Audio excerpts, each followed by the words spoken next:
নমস্কার। হরে কৃষ্ণ কৃষ্ণ কৃষ্ণ হরে হরে, হরে রাম রাম রাম হরে হরে। আপনারা কেমন আছেন? আশা করি সবাই ভালোই আছেন। ভালো থাকুন, সুস্থ থাকুন। সুস্থ থাকলে আপনিও ভালো, সবাই ভালো। আজকালকার মানুষ তো সুস্থ মোটেই বেশি দিন থাকে না। প্রতি মাসে কিছু না কিছু লেগেই আছে। তার একটা কারণ হচ্ছে খাওয়া দাওয়া, আর ২ নম্বর কারণ হচ্ছে আবহাওয়া। খাওয়া দাওয়ার কন্ট্রোল এখন কেউ করে না। খাওয়া দাওয়ার কন্ট্রোল করলেই শরীর অনেকটা সুস্থ থাকে। তো খাওয়া দাওয়াটা অনেকটা কন্ট্রোল করা দরকার, কারণ প্রতিটা খাবার সঠিক, বর্তমানে সঠিক না, বিষাক্ত। প্রায় খাওয়া দাওয়ার এখন বিষাক্ত।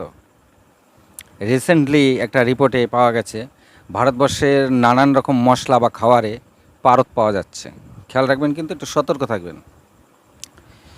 ভারতবর্ষে যেসব মশলাপাতিগুলি এদিক ওদিক এখন রয়েছে বা খাবারগুলি পাওয়া যায়, এগুলোর মধ্যে পারা নাকি পাওয়া যাচ্ছে। আমি অবশ্য সঠিক জানি না, জাস্ট একদিন একটা রিপোর্টে দেখলাম। তা সেসব খাবার দাবার বাইরের খাবার থেকে একটু দূরে থাকবেন। কারণ খেয়াল রাখবেন, বাইরের খাবার কিন্তু তেলটা একই, আইটেমটা অনেক, কিন্তু তেলটা একই। মানে ওই একই তেলে নানান আইটেম তৈরি হয়। সেই তেলটা যদি থেকে যায়, পরের দিনকে আবার সেই তেল দিয়ে রান্না হয়। তাই যেখানে গণখাবার যাকে বলা হয়, গণখাবারকে একটু এড়িয়ে চলবেন। এইগুলো আজকাল কেউ মানছেই না, যার জন্যই তার তো রোগ। প্রতি মাসে আপনার কিছু না কিছু লেগে আছে, ঠিক অনেকটাই খাওয়ার কারণে। আরেকটা, যেমন আমাদের এই কলিকালে ম্যাক্সিমাম আগেই বলে রেখেছে, আগেই আমাদের মনীষীরা বলেছে, কলিকালে লোকেরা হবে জ্ঞান পাপী। জ্ঞান পাপী কাকে বলছে? জ্ঞান পাপী বলছে যে আপনি সব বোঝেন, তবুও সেই কাজটাই করবেন। মানে বোঝেন সবই, যে এটা খারাপ, ওইটা ভালো, তবুও আপনি কিন্তু ঘুরে ফিরে ওই কাজটাই করবেন। তাই মুনি ঋষিরা আগেই বলে গেছে, কলিকালের লোকেরা হবে জ্ঞান পাপী। মানে জ্ঞান আর থাকবে, কিন্তু তারপরেও পাপ করবে। তার মানে বুঝে দেখুন। আপনি নিজেকে দিয়ে ভাবুন, ধরুন কোথাও কোনো একটা কেউ ভুল করছে, কোনো একটা ব্যাপারে, কাজের হোক, কথাবার্তায় হোক, খাওয়ারে হোক, কোনো একটা ভুল করছে, আর আপনি কিন্তু সেটা জানেন ভালো করে যে কোনটা সঠিক। আপনি তাকে বোঝাতে যাবেন, আপনাকেই বুঝিয়ে দেবে উল্টো। এমন বোঝাবে যে আপনি বলবেন, মা ছেড়ে দে মা, কেঁদে বাঁচি, ঠিক আছে। সুতরাং ভালো তো করতেই নেই। আমাদের রবীন্দ্রনাথও বলেছিল যে কখন কার কথায় ফ্রিতে উপদেশ দিতে নেই। ফ্রিতে উপদেশ দিলে কিন্তু উল্টে কিন্তু খেতে হবে, ঠিক আছে। তা ফ্রিতে কখনো উপদেশ দিতে যাবেন না, প্রয়োজন ছাড়া। আর ম্যাক্সিমাম টাইম নিজেকে মৌনও রাখার চেষ্টা করবেন সব জায়গায়। বর্তমানে আমি বলবো এটাই সবচেয়ে বেটার। সব জায়গায় নিজেকে একটু মৌন রাখার চেষ্টা করবেন। বর্তমানে শ্রোতার থেকে বক্তা বেশি। তা আপনি শ্রোতা হয়ে থাকুন, আপনার কদর হবে। আর বক্তা হবেন, দেখবেন আপনার পাশে আরও 10 জন ও বলবে, ও বলবে, তা আপনার ভ্যালু থাকবে না। আর যখন আপনি শুনবেন, তখন আপনাকে ডাকবে, এই আমার কথা শোন, এই আমার কথা শোন। বুঝতে পারছেন তো? শ্রোতা হবেন, ভ্যালু বেশি বক্তার থেকে। সবার কথা শুনবেন, দেখবেন আপনাকে সবাই খুব ভালোবাসবে। এটা কিন্তু একটা ভালো টিপস দিলাম আমি। এই টিপসটা কিন্তু মাথায় রাখবেন, ভালো টিপস। শুনবেন সবার কথা, যখনই শুনবেন সবাই আপনাকে খুব ভালোবাসবে, আর আপনার ভ্যালিডটা বাড়বে। কারণ বক্তা বেশি বর্তমানে, শ্রোতা কম। এই জন্য শ্রোতা হয়ে থাকেন, খুব ভালো থাকবেন। আচ্ছা, তা আজকে নমস্কার, আজকে আমি আপনাদের কাছে মান্ডব ঋষির কথা বলবো। অদ্ভুত এক ঋষি। যমরাজকেও ছাড়েনি। যমরাজ সবাইকে শাস্তি দেয়, আর মান্ডব ঋষি যমরাজকে শাস্তি দিয়েছিল। তাহলে ভাবুন কি ডেঞ্জার। তা চলুন আজকে আমরা মান্ডব ঋষির কথা শুনব। এই মান্ডব ঋষির কথা শুনলে পরে আপনিও চিন্তা করবেন যে কি একটা ঋষির সম্বন্ধে আমরা জানতে পারলাম। মান্ডব ঋষির চলুন আমরা কথা বলি। মান্ডব ঋষির পিতার নাম ছিল মাতঙ্গ, আর মাতার নাম ছিল বিদ্যামঙ্গলী, আর মান্ডবী ঋষি ভার্গব বংশের থেকে এসছে, মানে মান্ডবী ঋষি ভার্গব বংশের থেকে মান্ডবী ঋষি এসেছে। আমরা মান্ডবী ঋষির সম্বন্ধে যেটা জানতে পারি সেটা মৎস্য পুরাণ থেকে। তো এই মান্ডবী ঋষি বাল্যকালে, মানে 12 বৎসরের মধ্যে, যেটা সবাই পারে না, 12 বৎসরের মধ্যে মান্ডবী ঋষি পুরো বেদ আয়ত্ত করে ফেলেছিল, নিজের হাতে আয়ত্ত করে ফেলেছিল। মানে এতটা পারদর্শী ছিল, স্মৃতিশক্তি খুব ভালো ছিল, যেটা একবার শুনতো একদম মনে করে নিত। এই মান্ডবী ঋষি বেদ শাস্ত্রে পারদর্শী হওয়ার পরে উনি যে বেদের মধ্যে যেসব শাস্ত্রগুলি নিয়ে প্রত্যেকটা মানুষকে চলতে বলেছিলেন, উনি সেম টু সেম সব শাস্ত্র মানতেন। সেখানে উনি প্রত্যেক দিন ওই সন্ধ্যার ঠিক আগে গোধূলি বেলায় একটা ব্রত করতেন প্রত্যেক দিন। সেটা মৌন ব্রত ছিল। ভগবান এক মানে মৌন ব্রত থেকে একদম ধ্যানস্থ হয়ে বসে একদম শিবের আরাধনা করতেন মনে মনে, মানে একদম শিবের পুজোরই ছিল, মৌনব্রত হয়ে থাকতো। এইবার এমনই একদিন মান্ডবী ঋষি ওই রকমই সন্ধ্যাবেলার দিকে মৌনব্রত হয়ে শিবের আরাধনা করছিলেন। সেই সময় বেশ কিছু চোর অন্যের ধন সম্পদ চুরি করে, মানে গয়নাগাটি সম্পদ চুরি করে একটা পুটলির মধ্যে নিয়ে এসে মান্ডবী ঋষির আশ্রমের দিকে ঢুকে পড়ে। এবার মান্ডবী ঋষি এত কিছু কিন্তু খেয়াল করেনি, কেননা চোরদের পেছনে রাজার সৈন্যরা লেগেছিল, ধরতে পারলে সাজা হবে। তাই চোররা বাঁচার কারণে মান্ডবী ঋষির যে আশ্রম ঘর ছিল সেই ঘরের ভেতরে চৌকির তলায় ঢুকে পড়েছিল ওই চোরগুলি গয়নাগাটি নিয়ে।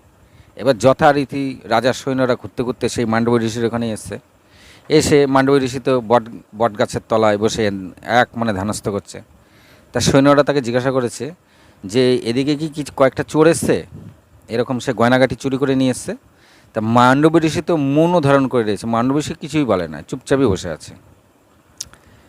আবার সৈন্যরা জিজ্ঞাসা করলো, তো মান্ডবী ঋষি তাও কিছু বলে না, চুপচাপ হয়ে রয়েছে, মানে মৌনব্রত ভগবানের নাম করছে, সেখানে আর কারোর সঙ্গে কোনো কথা বলা যায় না। তো সৈন্যরা একটু কেমন যেন সন্দেহের দৃষ্টিতে মান্ডবী ঋষির দিকে তাকালো, তা কিছু বলেনি তখন। এবার যাই হোক খুঁজতে খুঁজতে মান্ডবী ঋষির ওই আশ্রমে ওই ভেতরে ঢুকে পড়েছে সৈন্যরা। ঢুকে সেই চৌকির তলায় দেখে চোর, ওখান থেকে চোরগুলিকে ধরেছে। ধরার পরে মান্ডবী ঋষির সামনে নিয়ে এসে বলছে, এই যে চোররা চুরি করে আপনার আশ্রমের তলায় বসে আছে, আর আপনাকে কতবার করে জিজ্ঞাসা করছি যে আপনি কি দেখেছেন, আপনি হ্যাঁও না নাও না কিছুই বলছেন না। তার মানে এই চোরের সাকরত, এই চোরেদের সঙ্গে আপনিও আছেন। যদি এই চোরেরা এখন বেঁচে যেত তাহলে ভাগ আপনিও নিতেন। নানান কথা বলছে তাহলে আপনিও সমান দোষী বলে ওই সৈন্যরা মান্ডবী ঋষি ওই চোরেদের সঙ্গে মান্ডবী ঋষিকেও বেঁধে নিয়ে রাজার কাছে নিয়ে গেছে। এখন তো রাজা অত কিছু জানে না, রাজা দেখে চোরের সঙ্গে একজন ঋষিও রয়েছে। রাজা সৈন্যদের জিজ্ঞাসা করেছে যে এই ঋষিকে ধরে নিয়ে এসছো কেন? তো তখন সৈন্যরা বলছে যে এদের সঙ্গে ইনিও আছে, কারণ ওনাকে আমি সব কথা জিজ্ঞাসা কোনো কথা বলে না, তার মানে আছে। তা রাজা আবার মান্ডবী ঋষিকে জিজ্ঞাসা করছে যে এই যে চোরদের সঙ্গে আপনাকে ধরে নিয়ে এসছে, তা আপনি কি এদের সঙ্গে আছেন নাকি? তাও মান্ডবী ঋষি কিছু বলে না, তো মৌনব্রততে রয়েছে, মান্ডবী ঋষি চুপচাপই রয়েছে। তখন রাজা মনে করলো নিশ্চয়ই মান্ডবী ঋষি এই চুরির সঙ্গে জড়িত আছে, যার জন্য কিছু বলছে না। তখন মান্ডবী ঋষি ওই চোরেদের সাথে মান্ডবী ঋষিকেও শুলের চড়ার আদেশ দিলেন। শুলে চড়ার আদেশে চোরেদের সাথে মান্ডব ঋষিকেও শুলে দিয়ে দেওয়া হয়। এই শুলে দেওয়ার পরপরই ওই 4টে চোরই মারা যায়। 4জন চোর ছিল, ওই 4টে চোরই মারা যায়, কিন্তু মান্ডব ঋষি ঘুমাতে থাকে আর মৌনব্রতই হয়ে ধরে রয়েছে। তা যথারীতি সৈন্যরা তো শুলে দিয়ে চলে এসছে একদম রাজ্যের এক সীমান্তবর্তী এলাকায়। তা ওরা তো মরে গেছে, মান্ডব ঋষি আর মরেনি। মান্ডব ঋষি তো এক জ্যোতি শরীর থেকে বিচ্ছুরিত হওয়া এক শাস্ত্রে পারদর্শী পণ্ডিত। উনি ওইখানে বসেই ওই ভগবানের নাম, শুলের ওপরে বসেই ভগবানের নাম জপে যাচ্ছে।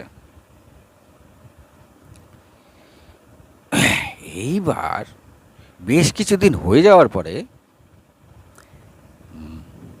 সৈন্যরা এসে দেখছে ওই ওই চোর, এই সবাই মারা গেছে, কিন্তু এই ঋষি মারা যায়নি। তখন তড়িঘড়ি তারা রাজার কাছে এসছে। রাজাকে এসে বলছে যে সবাই মারা গেছে, কিন্তু ওই ঋষি এখনও মারা যায়নি। ওই ঋষি এখনও শুলের ওপরে বসে একটু হালকা করে ঘুমাচ্ছে আর চুপচাপ বসে আছে। সে এখনও জীবিত, খাওয়া দাওয়াও করেনি। তখন রাজা খুব আফসোস করে যে তাহলে তো ইনি যাইতাই ঋষি নয়, নিশ্চয়ই কোনো সিদ্ধ পুরুষ, আমরা একটা ভুল করে ফেলেছি। তড়িঘড়ি রাজা দৌড়িয়ে এসছে। সে রাজা নিজের ড্রেসপত্রও পরেনি, পায়ে চটিও ছিল না, খালি পায়ে দৌড়িয়েছে, মাথায় মুকুটও নেই। এসে সাথে সাথে সৈন্যদের বলছে ওনাকে নামাও ওপর থেকে। তা ঋষিকে নামিয়েছে। রাজা তো পড়ি সেই ঋষির পায়ে ধরে বলছে আমাকে ক্ষমা করুন, আমার ভুল হয়ে গেছে, নিশ্চয়ই আমার কোথাও ভুল হয়েছে, আমি আপনাকে শুলে চড়িয়েছি, এটা আমার ঠিক হয়নি। তখন মান্ডব ঋষি চুপচাপই রয়েছে। তখন রাজা সাথে সাথে সৈন্যদের বলল শুলটা ওনার ওখান থেকে খুলে দাও। আসলে শুল কিভাবে দেয় আপনারা জানেন কেন জানি না। শুলটা অনেকটা ওই বল্লমের মতন দেখতে, মাটির মধ্যে গাঁথা থাকে আর আগায় চোক্কা থাকে। সেটা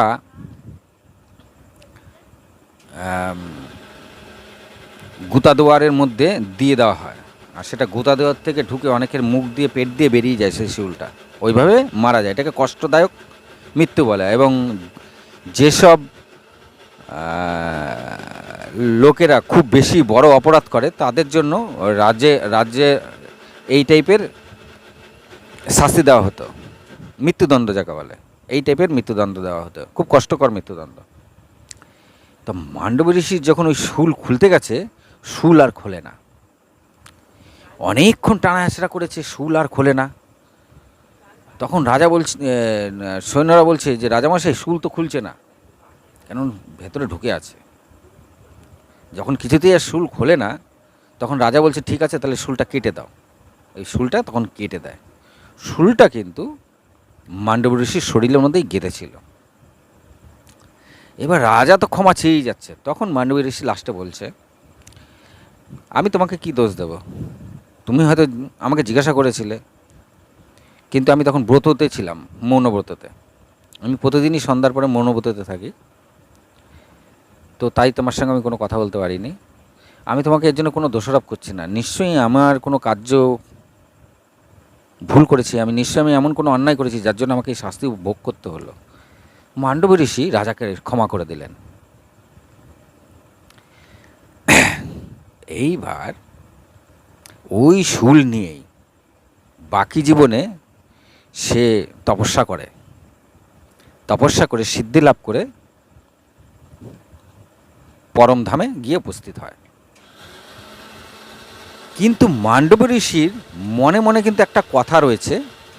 মান্ডব ঋষি যত জীবন বেঁচে ছিল উনি খালি একটা জিনিস চিন্তা করেছে যে আমি এমন কি কাজ করেছি যে আমাকে এই কষ্ট ভোগ করতে হলো। আমার জীবনে তো মনে পড়ে না যে আমি এমন কোনো অন্যায় করেছি। এইটা মান্ডব ঋষি মনে মনে সবসময় মনের মধ্যে ঘুরতো, আমি এমন কোনো অন্যায় করিনি যার জন্য আমাকে এই শুলে বিদ্ধ হতে হলো, আর এই শুল এখনও শরীরের মধ্যে ঢুকে বসে আছে। তা যখন তিনি পরমধামে গেলেন, ওইখান থেকে পরমধাম ভালো করে দেখে নিয়ে এইবার তিনি চিন্তা করলেন যমলোকে যাবে, যে তার অন্যায়টা কী ছিল একটু যমের কাছ থেকে জানা দরকার। যথারীতি তিনি যমলোকে এসছে। এই যমলোকে আসার পরপরই যমলোকে একটা টলমল শুরু হয়। তখন যমরাজ ভাবে নিশ্চয়ই আমার দ্বারা কোনো ভুল হয়েছে, যমলোক কেন টলমল করছে। তখন মান্ডব ঋষি যমলোকে ঢুকেছে। মান্ডব ঋষি সোজা যমরাজের রাজসভায় উপস্থিত। মান্ডব ঋষিকে দেখে যমরাজ রীতিমতন প্রণাম টনাম করেছে। প্রণাম টনাম করে যমরাজ বলছে, মান্ডব ঋষিও যমরাজকে প্রণাম করেছে। দুজন দুজনকে প্রণাম করার পরে এবার যমরাজ জিজ্ঞাসা করছে, আপনি এখানে কেন এসেছেন? আপনার তো পরমধামে যাওয়ার কথা। তো বললাম, আমি পরমধামে ঘুরে এসেছি, আমি পরমধামেই যাব। আমার একটা কথা জিজ্ঞাসা করার ছিল আপনাকে। তা যমরাজ বলল, কি? বলে, আমার জীবনে মনে পড়ে না আমি এমন কোনো অন্যায় করেছি যার জন্য আমাকে শুলে চড়তে হয়েছে। তা আমি কি অন্যায় করেছি আমাকে একটু বলতে পারেন? তখন যমরাজ বলছে, হ্যাঁ, আপনার দ্বারা একটা অন্যায় হয়েছে। আপনি একবার এক বল্লার পেছনে কাঠি ঢুকিয়ে দিয়েছিলেন। বলে, তা তো আমার মনে পড়ছে না, সেটা আমার তখন কত বড় আমি তখন? তখন যমরাজ বলল, আপনার বয়স তখন মাত্র 12 বছর বয়স। বলল, 12 বছর বয়স? আমি তখন আমার বাল্যকাল। শাস্ত্রেই আছে 12 বছর পর্যন্ত কারো দ্বারাই কোনো রকম কোনো পাপ পুণ্য ধরা হয় না। আর আমার 12 বছর বয়সে যখন এরকম একটা কাজ আমি করেছি, সেটা আপনি তার পরিবর্তে এত বড় শাস্তি আপনাকে কি করে দিলেন? তখন যমরাজ বলল, যেমন অল্প পুণ্য ভাগ অনেকটা পাওয়া যায়, যেমন অনেক সময় অল্প পাপের ভাগ অনেকটা বেশি করে পাওয়া যায়। তখন মান্ডব ঋষি যমরাজকে বলল, এটা খুব অন্যায় যে আমি বড় নয়, বড় হয়ে যদি কোনো অন্যায় করতাম তাহলে আপনি আমাকে শাস্তি দিতে পারতেন। আমার যখন মাত্র 12 বছর বয়স, আমার সম্পূর্ণ বুদ্ধি পর্যন্ত হয়নি, সে সময় যদি আমি একটা অন্যায় করে থাকি, তার পরিবর্তে আমার এরকম শাস্তি? শুলে তো চড়তে হয়েছে, সেই শুল আমার মৃত্যু আগ পর্যন্ত আমাকে সেই শুল আমার শরীরের মধ্যে ঢুকে বসেছিল। এত বড় শাস্তি তো হওয়ার কথা না। তখন মান্ডব ঋষি শনির উদ্দেশ্যে বললেন, যদি শনি ঠাকুর 12 বছর বয়স পর্যন্ত কোনো বাচ্চার কোনো পাপ পুণ্য ধরা হবে না, শনির উদ্দেশ্যে বললেন যে শনি ঠাকুর এগুলো ধরবে না। আর তারপরে তিনি যমরাজকে বললেন, আমি আপনাকে অভিশাপ দিচ্ছি, আপনি যে এত ছোট অন্যায়ের জন্য আমাকে এত বড় শাস্তি দিয়েছেন, তা আপনারও এটা অন্যায় হয়েছে যে আমার শুল আমার শরীরের মধ্যে ঢুকে বসেছিল আমার মৃত্যুর আগ পর্যন্ত।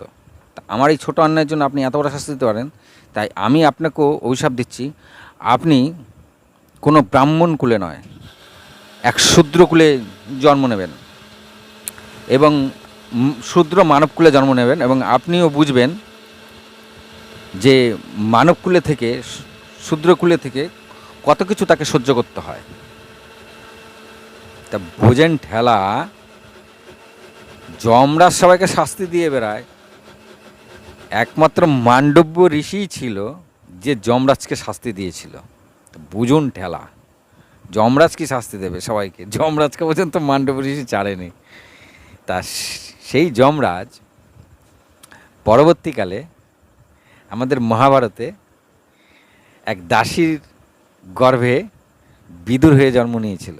আপনারা অনেকে এটা জানেন, বিদুর হয়ে যমরাজ কিন্তু জন্ম নিয়েছিল দাসীর পেটে। দাসী শূদ্র ছিল, আর এই বিদুর ছিল প্রচণ্ড ধর্মপরায়ণ। যেহেতু ধর্মরাজ, যমরাজকে ধর্মরাজও বলা হয়, আপনারা এটা জানেন।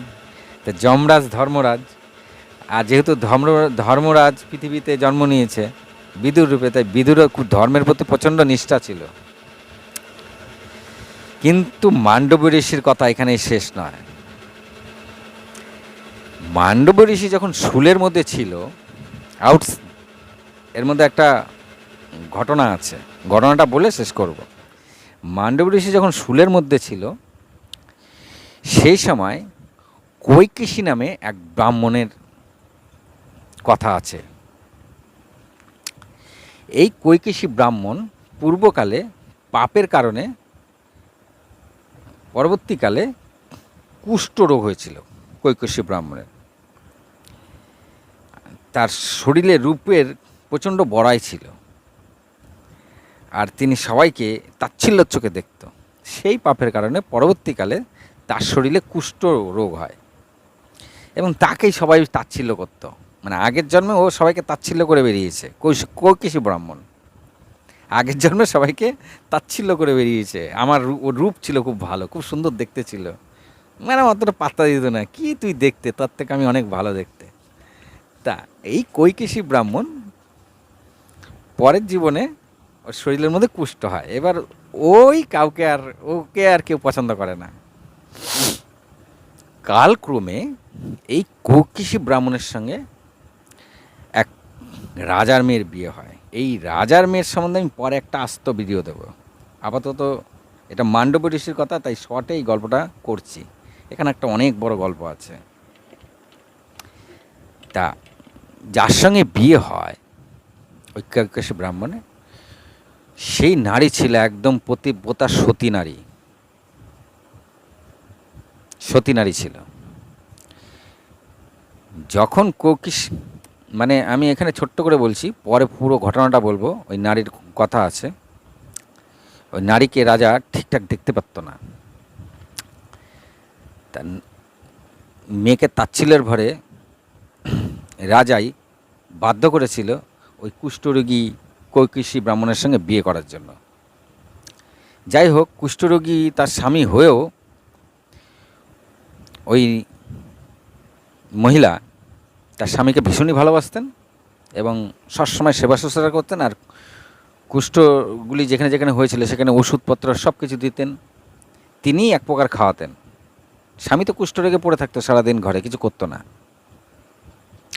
যাই হোক, এইভাবে তার দিনকাল চলছিল।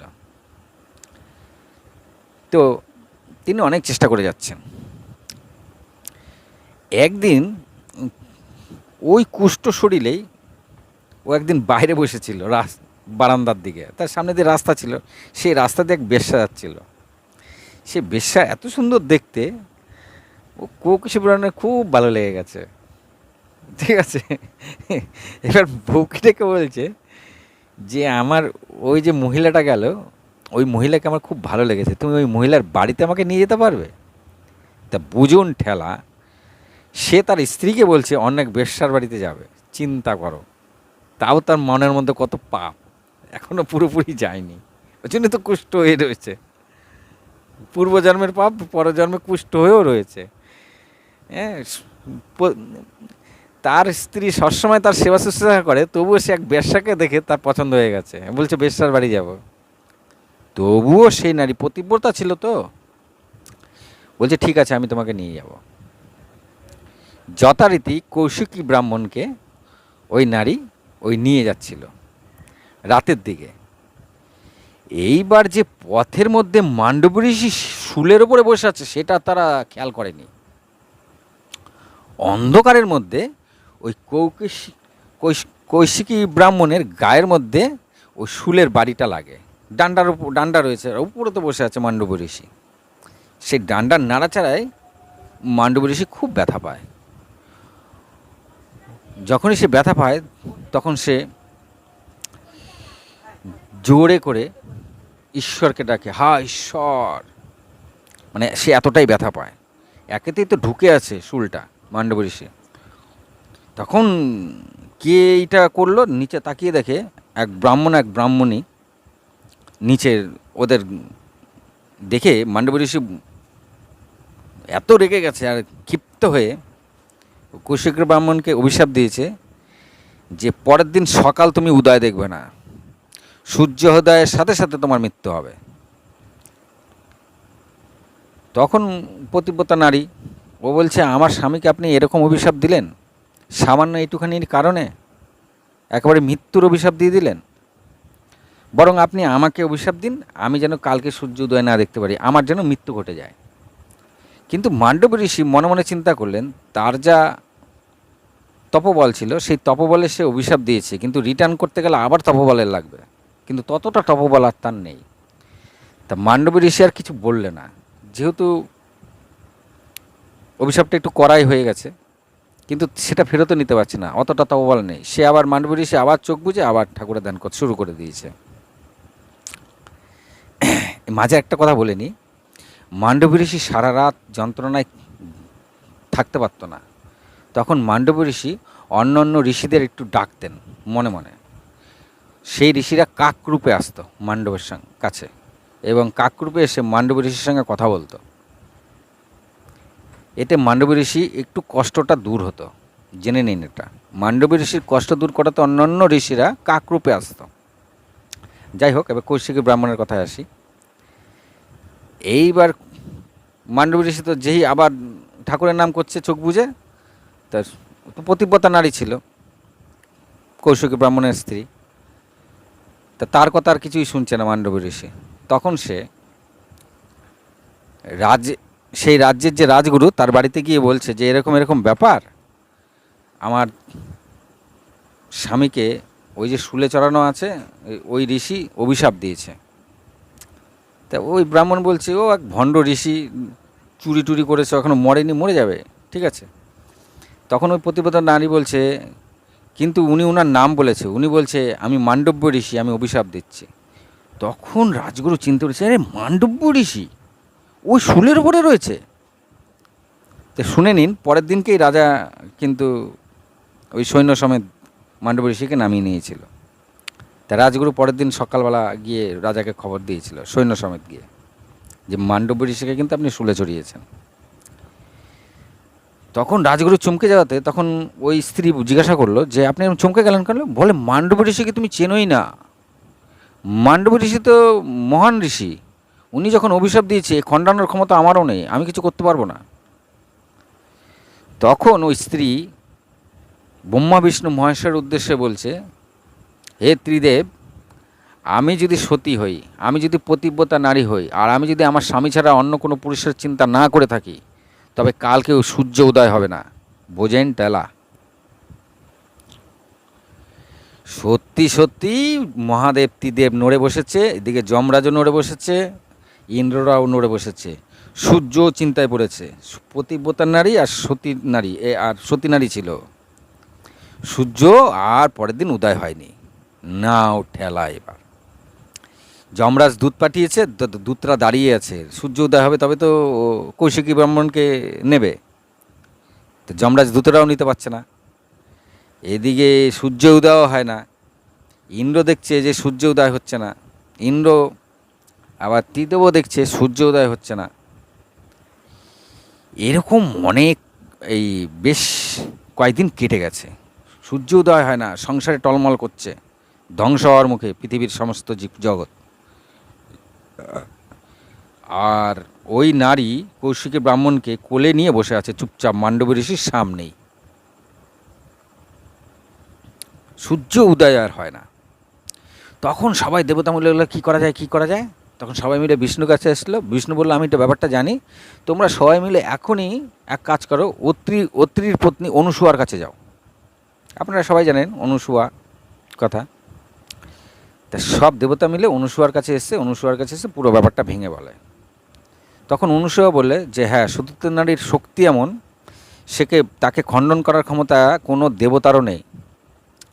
হ্যাঁ, একটা সতী নারীরকে খণ্ডন করার ক্ষমতা আরেকটা সতী নারীর আছে। তা জেনে নিন, সতী নারী যদি কোনো সংকল্প করে, তাকে খণ্ডানোর ক্ষমতা কোনো দেবতার নেই। এই জিনিসটা অনেকে জানে না। আর একটা সতী নারীর ব্রত বা সংকল্পকে খণ্ডন করতে পারে আরেকজন সতী নারী, এটা আপনারা জেনে নিন। এবার চলুন অনুসুয়া কী করে এটাকে খণ্ডন করলো। সবাই মিলে আসার পরে অনুসুয়া বললো, ঠিক আছে, আমি দেখছি ব্যাপারটা। দেবতারা চলে গেছে, অনুসুয়া এবার যথারীতি ওখানে এসছে। তখন ওই নারীকে নমস্কার করে, আমার নারী, ওর নাম মনে পড়ছে না, নাম আছে একটা, নামটা মনে পড়ছে না, নমস্কার করে বলছে যে কী হয়েছে তোমার। তখন ও বলছে এই ব্যাপার, সূর্য উদয় হলে আমার স্বামী মারা যাবে। তখন ও বোঝাচ্ছে অনুসূয়া যে সূর্য উদয় হলে তোমার স্বামী মারা যাবে, মাত্র একজন মারা যাবে, আর সূর্য উদয় হচ্ছে না বলে পুরো সংসার মরে যাচ্ছে, সেটা কি তুমি জানো? তখন বলছে আমি জানি না, আমার স্বামী ছাড়া কেউ নেই, তাহলে আমাকে মেরে ফেলুন, আমার কোনো অসুবিধা নেই, আমাকে মেরে ফেলুন, কিন্তু আমার স্বামীকে বাঁচিয়ে রাখেন। তা অনুসূয়া বলছে না, সেটা কি কখনো হয়? তখন অনুসূয়া বলল ঠিক আছে, আমি তোমার ব্যথা বুঝতে পেরেছি, তোমার স্বামীর শরীরে দেখছি তো অনেক কুষ্ঠ আর বুড়ো। তখন বলছে হ্যাঁ, আমার স্বামী কুষ্ঠ আর বুড়ো, কুষ্ঠের জন্য বুড়ো বুড়া বুড়া বুড়া দেখতে।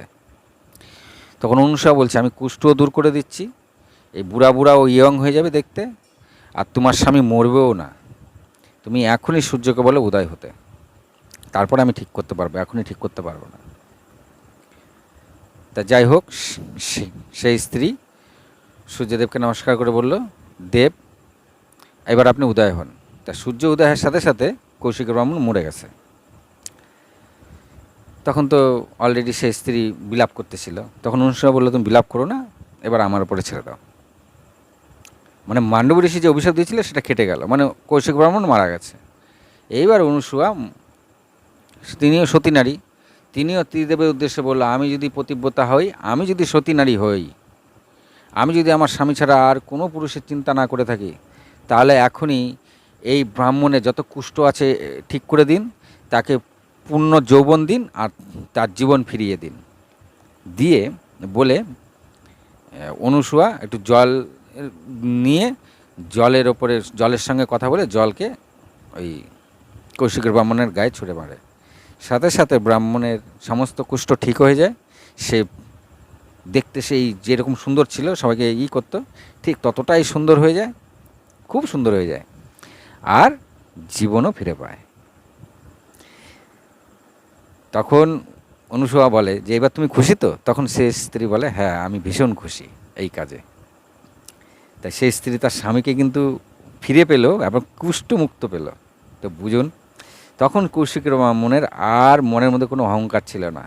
সে তখন বুঝলো যে আমার এই স্ত্রীর মতন কোনো স্ত্রী হতে পারে না। সে যাচ্ছিল বেশ্যার কাছে, তখন স্ত্রীকে নিয়ে বাড়ি চলে গেল, বলে চলো বাড়ি, আমি আর বেশ্যার কাছে যাব না। তখন থেকে তার স্ত্রীকে তিনি খুব ভালোবাসতেন। এবং কৌশিক ব্রাহ্মণ বুঝতে পারলেন যে একটা সতী নারীর কতটা ক্ষমতা, সে বাঁচিয়ে রেখেছিল তাকে।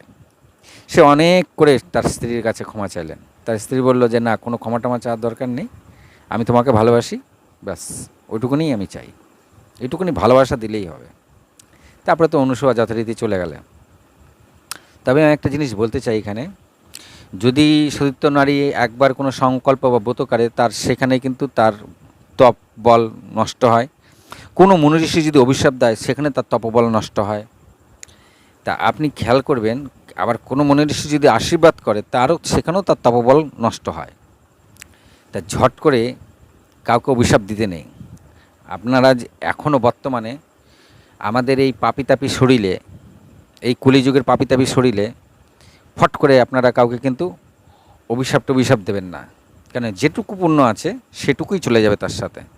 এবং সেই অভিশাপই, কলিকাল তো, অভিশাপটা উল্টো কাজ করবে, মানে আপনি অভিশাপ দেবেন, সেটা তার দিকে গিয়ে সেই অভিশাপটা উল্টো কাজ করবে। এটা কিন্তু সত্য যুগ না, মানে আপনার আবহাওয়া সুন্দর না, আবহাওয়া ভালো না, তা আপনার যে অভিশাপ দিলেন সেটা লেগে যাবে, তার আবহাওয়া খারাপ, আপনার অভিশাপটা আপনার দিকে রিটার্ন আসবে। তো বোঝা গেল? তাই ভিডিওটা বড় হয়ে গেছে, আজকে আর বেশি কথা বলবো না, ছোট থাকলে আরও দুঃখ চার কথা বলতাম। তা আজকে এই পর্যন্তই। কি বলবো, ভিডিওতে কেউ দেখে না, লাইক সাবস্ক্রাইব করলে ভালো লাগে। হরে কৃষ্ণ, হরে কৃষ্ণ। সবাই ভালো থাকুন, সুস্থ থাকুন।